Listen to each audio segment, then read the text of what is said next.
What is up, everybody? My name is Mario5514, and today we're going to be talking about the future of Splatoon 4. Now, I've gotten a few comments on my channel asking to do this, and yeah, I've decided to do it myself. I've been playing for a while now, trying to talk about Splatoon 4 and what we could see for the game itself. And let me just tell you, these are all predictions and theories of what we want in Splatoon 4. It's not a guarantee that Nintendo will put them in, but it could be like a vision of what people want Splatoon 4 to look like. If you guys watch Nintendo Land, he talked about how Splatoon 4 would be on an island in the middle of the ocean, and all of his ideas. You can watch his video talking about Splatoon 4. It's called Splatoon 4 is going to be massive. You guys can watch that video for yourselves and hear what he has to say on Splatoon 4. He also said that not that many people thought Splatoon 4 was going to be a thing. Like, Nintendo was going to stop at Splatoon 3 and then just call it good, like come to a close. But I have a feeling that Nintendo has plans for Splatoon 4. It got leaked, codenamed Spiral, and so yeah, that is proof that Splatoon 4 might be coming in the future for the Nintendo Switch 2, which is coming out next year. Without further ado, let's get started in on our theories. Number 1, the introduction and tutorial area. Now, if you guys have played Splatoon 1 and 2, as well as Splatoon 3, you guys can understand and see how the introduction plays out. With Splatoon 1, it was basic, like your introduction, like choosing your character, who you want to be.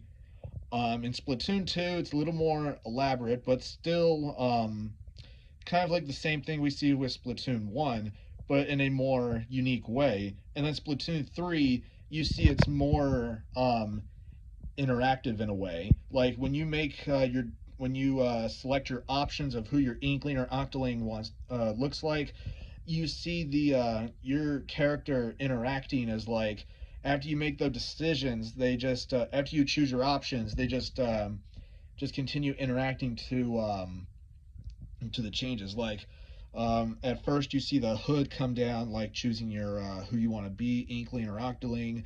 Removing the mask, skin color, removing the shades for your eye color, and all of that, as well as removing the cape and the hood entirely for your hairstyle, and all of that you've seen in Splatoon 3. What about Splatoon 4? I mean, in Splatoon 4, we could see the same idea, but I think this should be like taking place like when you just get off the airport, or when you're on a plane and you look at it, just pans overhead, you see the airplane go overhead, and then it says Nintendo presents Splatoon 4, kind of like preserving what we've seen in Splatoon 1 and 2, but kind of having those features with Splatoon 3, but in a very different matter. We could have an Inkling or Octoling you could be able to choose, like you've done in Splatoon 3, as well as Splatoon 2 if you completed Octo Expansion. It would just show them normal, wearing their stuff, wearing tinted specs, an Aloha shirt, as well as wearing flip-flops or the crazy arrows that you've seen Aloha from the manga wear. So it's basically just like setting up for a tropical resort area. If you guys have played the Splatoon 3 Splatfest, I think it was, where would you want to book for like an entire day? A palace, theme park, or a beach? I think it was either, wait, was it theme park? It was either theme park or beach that won the final Splatfest. You guys can comment down below the video whichever team won, because I'm not sure, because I'm not an expert on Splatoon 3. And also, I think after you get your characters set up, you basically land at the airport, and it basically takes you to the kind of like a tutorial area that we've seen starting off in Splatoon 3, but in Splatoon 4, you're starting off, instead of in like at another area, you're starting in the airport, eventually going to the hub area where you start off. So yeah, we could see that kind of thing playing out. When you start off in the airport, you don't have a weapon, but as soon as you exit the airport, you come across a suitcase that has no claim ticket or anything, and no one's name is on it. You open it up and you find the Splattershot Jr. Eventually, going to the tropical resort you're staying at for the game. So yeah, we could see a tropical theme going on with Splatoon 4. Um, yeah. Number 2, the single player story mode. If you guys are familiar with Splatoon 1 and 2 as well as Splatoon 3, you can understand that each of the games had a single player story mode or hero campaign that you participated in. In Splatoon 1, you were recruited as Agent 3 under Captain Cuttlefish. In Splatoon 2, you were Agent 4, who was recruited by Agent 2.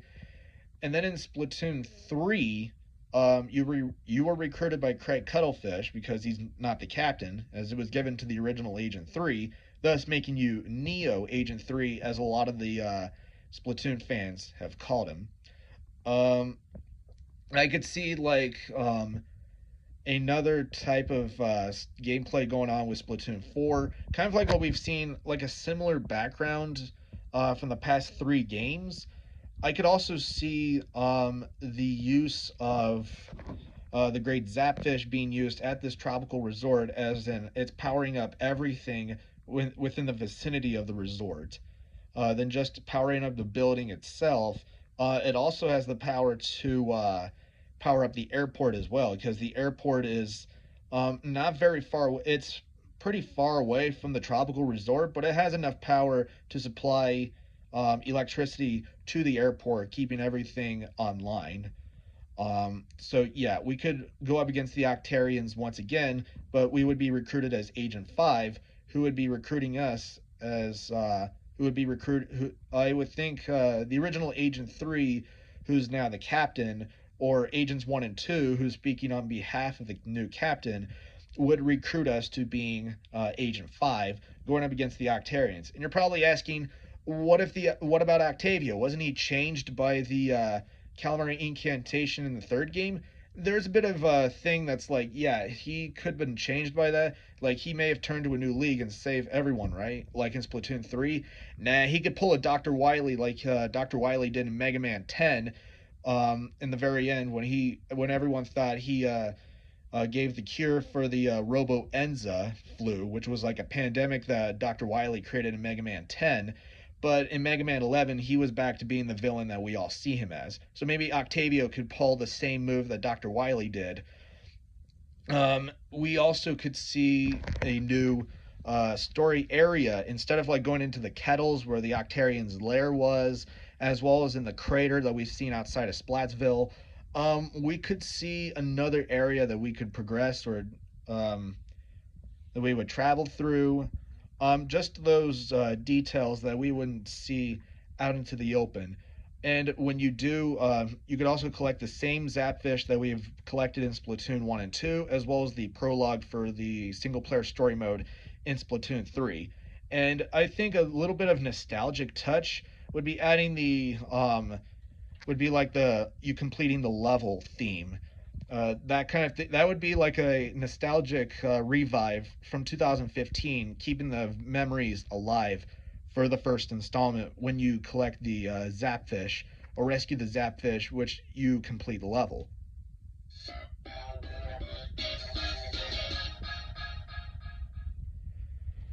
Number 3, online battles. Now, the most fun thing about Splatoon is you participate in online battles.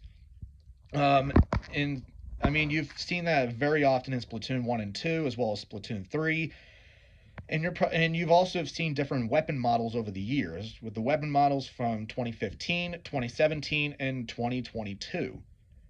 And what if the question was, what if we had the ability to get our own weapon models? Like, what if we had the decision to choose what weapon models we want to use? That could be an option that Nintendo could add, as like bringing in all the nostalgia from the first and second installment, as well as bringing in the excitement what we've seen in Splatoon 3. But I think there would also be like keeping the original weapons alive, or the specials alive, that we've seen from that we have seen from the games over the years. I mean, from the first installment, we had only 7 specials. In the second installment, they added in we have 11. None of the original specials from the first installment made it into the second installment because of a new regulation being put in play. But if you guys want me to do a bit of a jurisdiction talk on the World Hub areas, send a comment below the video. I will do another video talking about it. I think another thing that would come to mind is that you would also hear relaxing music when you're inside the when you're in the tropical resorts, as well as you'd also hear the same music from Splatoon 1 and 2, as well as Splatoon 3, depending on what kind of music you want to listen to. Because if you, I mean, the music you will hear is what kind of weapon models you choose. So if you choose the weapon models from 2015, you hear all the original soundtracks from the first installment, from like Kraken Up to Ink or Stink, as well as the original Now or Never that we've heard. If you choose the 2017 models, you hear all the music or the soundtracks from the second installment being used, as well from Endolphin Surge to Rip Entry, as well as the 2017 version of Now or Never. And if you have the 2022 models, then you have all the soundtracks from Splatoon 3 as well as Anarchy Rainbow. I think that's what it's called. Because I think Anarchy Rainbow is supposed to be like the Now or Never in Splatoon 3. If you think that's true, send a comment below the video. Um, so yeah, I think Splatoon 4 has a lot of potential, and a lot of the ideas currently are still under speculation. So we have no idea if Nintendo is going to even add those ideas. If they do, that would just be like, wow, we have a lot of nostalgia. It's all 3 games coming together into the one big game on the newest console of all time. And it would just be the biggest celebration of the past, celebrating almost 10 years now. Splatoon is about to turn 10 years old. Their 10th anniversary is coming up next year. And I think Splatoon 4 should be a kind of like an anniversary special of all 3 games of the series so far. Um, if you do complete, as well as we could see the same, we could have like if we look at the ranked battles, which you have to be a level 10 or higher to participate in, we could have all of the ranked battle stages seen from the first and second installment, as well as the third installment, depending on what weapon models you choose. We could also have a new ranked battle game. I mean, we have Rainmaker, Tower Control, Splat Zones, and Clam Blitz. But what about having a ranked battle that involves using only special weapons? That would just be chaotic as well as fun at the same time. You know you're having fun, but as well as you're like going after your opponents every single time.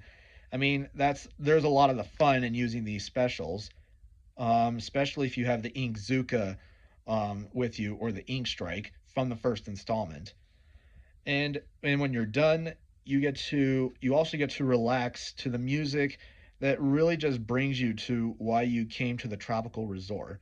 It's just a very relaxing thing to do. I mean, you came to the tropical resort to get away from the hustle and bustle of both Inkopolis and from Splatsville. And I'm talking Inkopolis Plaza and Inkopolis Square for Inkopolis in general. So you can just sit back and relax there. That is, of course, if you complete the single player story mode.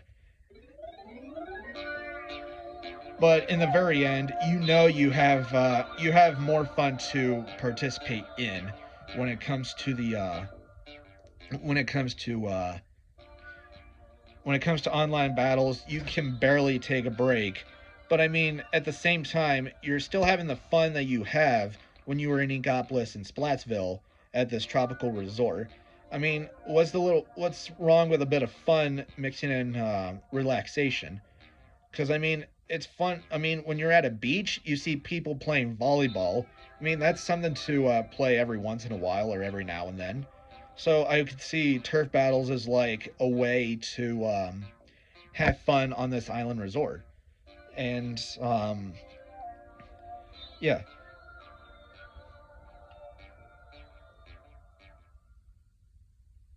but think of it this way: Um, what if you had to make a decision? Um,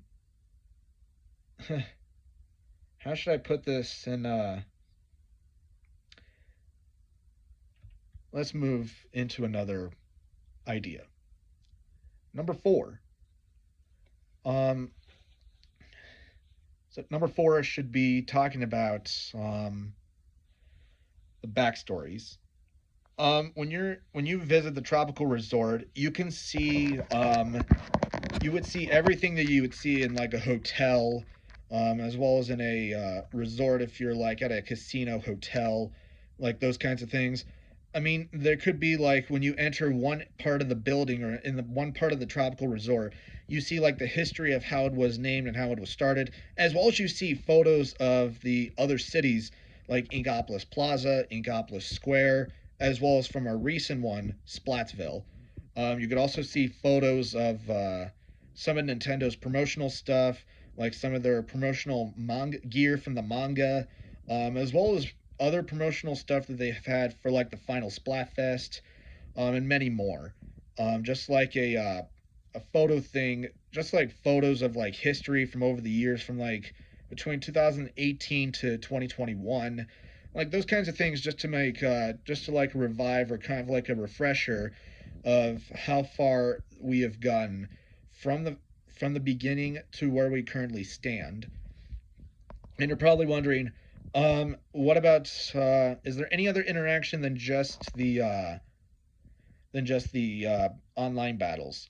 Are you able to? Is there like a Squid Beats or an arcade machine where you're able to play things within the the hub area of the tropical resort? The answer I think should be yes. I would think there would be another place for you or another um, activity for you to do if you don't want to do a turf battle. You could just go to like there would be like an arcade machine, or you would go to an arcade in general, and you could play any type of games like Squid Jump, Squid Beats, Squid Racing, all of those games that you've played in Splatoon 1. Um, you could also be able to play the table turf games, but I feel like the table turf games would only be played in like only in Splatoon 1 and 3. I don't know if Nintendo will bring the table turf games back. You're probably asking, what about the kind of like the shoal? Will the shoal make its reappearance? The answer is yes. The shoal will make its reappearance, but it would just be renamed into something else for Splatoon 4. I mean, we've had the shoal in Splatoon 2 and 3, and we've also had the Battle Dojo in Splatoon 1. So maybe we could have like a different name. If you guys have any ideas on what the local play area should be, send a comment below the video. I'd like to hear your guys' ideas. Um, there would also be shops for you to go to. Um, Kind of like a gift when you're walking in like a hotel and casino, you see every now and then you see like a gift shop that that you could walk into. There could be a chance that you would walk into like a regular store and you could buy all the gear that was seen in Splatoon 1 and 2 as well as Splatoon 3 depending on what weapon models you choose, or they could just put all the gear in from all three games in. um, you're probably asking, what about the weapons? Is there a weapon shop? Yes, there will be a weapon shop. Um, you can buy any of the weapons you want, but there still is a level requirement that you have to meet, similar to Splatoon 1 and 2. I don't know about Splatoon 3. That's a given. Um,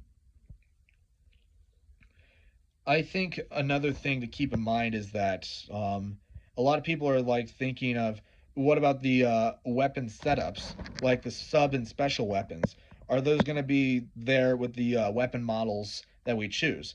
The answer is yes. If you have the splatter shop from the first installment, you're going to have burst bombs and bomb rush as your special. If you have the NZAP 89 from Splatoon 2, you'll have the auto bombs and the Tentamissiles. If you have the Tenatech Splatter Shot from Splatoon 3, you would have your I think you have Splat Bombs and you have Triple Ink Strike. Um, yeah. So all the weapon setups will remain the same in Splatoon 4 if Nintendo decides to put them into the into the game itself. But until then, we don't know for sure. Um, and you're probably asking as well. You probably have another question for me. You're probably asking, okay, if that's all, if Nintendo is wanting to add that, what is there a way for us to will Grisco be a thing in Splatoon 4? Um, I have no idea if Grisco will be a thing in Splatoon 4 because I feel like that huge migration of Salmonoids would have already have ended by now. I mean, we have Grisco in Splatoon 2 and Splatoon 3. I don't know if they'll add Grisco in Splatoon 4 because that migration is possibly going to be over with. I mean, the migration happens every 70 years if you've read the Sunken Scroll from Splatoon 2 in the single player story mode. Um, and not only that, Mr. Grizz is dead, and which means he no longer is the owner of Grisco. Some people have said Little Judd is the owner of Grisco. I don't know if that's entirely true. Um, you're also asking yourselves, is from what we've seen in Splatoon 1 and 2 as well as Splatoon 3, what about the amiibos? Will the amiibos remain a thing in Splatoon 4? Yes, I believe that Nintendo will bring the amiibos back to Splatoon 4. If you've seen Splatoon 1, we only had certain amiibos that you could use for if you have the Squid Sisters, you could take a song request, as well as with the other amiibos, you could do amiibo challenges to earn money, gear, as well as blueprints for the weapons, as well as the games for the arcade machine. In Splatoon 2, you'd only get the gear. Same with Splatoon 3. I think with Splatoon 4, we could see the Squid Sisters making their reappearance, as well as Off the Hook, maybe a reference of Deep Cuts. But I have no idea who's going to be like the new pop star group in the tropical resort. Maybe the Squid Sisters would just be like the venue, or just be like they would be hired by by the resort as kind of like a form of entertainment. But I mean, it's we don't know who we're gonna see in there. But I think one thing's for sure: the Squid Sisters, their songs have changed people's lives. And what song I mean is the Calamari Incantation. But what about is there like what if we want to listen to other songs in Splatoon 4? Is there like a jukebox like we have in Splatoon 3? Is it possible to do that? Like, will there be a jukebox there? There could be a possibility that that there would be a jukebox there, or another kind of thing that you'd listen to music to, and you'd have all the you choose your record of what game you want to listen from. You want to listen to music from one game you want to listen to. That could be you could do that. So yeah, those are just different. What about? And you're probably asking, what about the? Is there anything else like? What about the lobby? Well, that's we're about to get to that very soon. Number 5, which happens to be our final idea or theory for Splatoon 4, is the lobby, as well as for the as well as for the Splatfests. If you guys are familiar with Splatoon 1 and 2, when you enter through the when you enter the lobby, you just go right into it to choose where you want to play. Turf battles, ranked battles, or in Splatoon 2, league battles. If you're in Splatoon 3, you would enter the tower. It basically bring you to the training area before you in the lobby before you enter the area where you can participate in the turf battles. I think the same thing goes with Grisco as well. Um, yeah, I could see as like Splatoon 4 could be like Splatoon 1 and 2, or it could pass on the same idea from Splatoon 3. And you're probably asking, will there be an ability to travel to any of the previous hub areas between Splatoon 1 and 3? I don't think so. I mean, we could see them referenced every now and then or every once in a while, but I don't think we would have the ability to travel to those areas. Yeah. If you played Splatoon 3, you're able to travel to Inkopolis Plaza as well as Inkopolis Square if you complete the Side Order DLC. Um, that's that's pretty much it for the video. If you guys like the video, be sure you subscribe. If you guys want to hear more about Splatoon 4, send a comment below the video. Thank you for watching, you guys, and I will see you in the next video. See you then.